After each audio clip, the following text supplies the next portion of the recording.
31 December છે અને પોલીસે દારૂ ડ્રગ્સના નશા કરનારાઓ માટે ખાસ તૈયારી કરી છે। શું છે આ ખાસ તૈયારી? તો નવા વર્ષની ઉજવણી માટે દારૂ પીવાનો અથવા ડ્રિંક એન્ડ ડ્રાઈવનો જો તમારો વિચાર હોય તો ચેતી જજો। ક્યાંય એવું ના થાય કે તમારે 31ની રાત પોલીસ સ્ટેશનમાં વિતાવવી પડે। ન્યૂ યર પાર્ટીઓને ધ્યાનમાં રાખીને અમદાવાદ પોલીસ દ્વારા વિશાળ બંદોબસ્ત ગોઠવવામાં આવ્યો છે।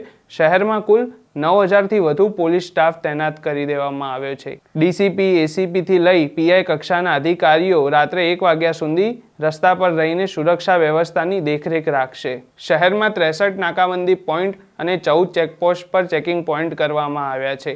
ડ્રિંક એન્ડ ડ્રાઈવ સામે બ્રીથ એનાલાઇઝર ટેસ્ટ દ્વારા પોલીસ ટેસ્ટિંગ કરશે। મહિલાઓની સુરક્ષા માટે 71 જેટલી સી ટીમ દ્વારા વિવિધ વિસ્તારોમાં પેટ્રોલિંગ કરવામાં આવવાનું છે। ક્યુઆરટી, બીડીડીએસ ટીમ અને પીસીઆર વાન અને 112 ઇમરજન્સી સેવા સતત સ્ટેન્ડ બાય રહેવાની છે। તો મિત્રો, નિયમોનું પાલન કરજો અને તમારા મિત્રોને આ રીલ શેર કરી દેજો અને એમને પણ જણાવજો કે કાયદામાં રહેજો।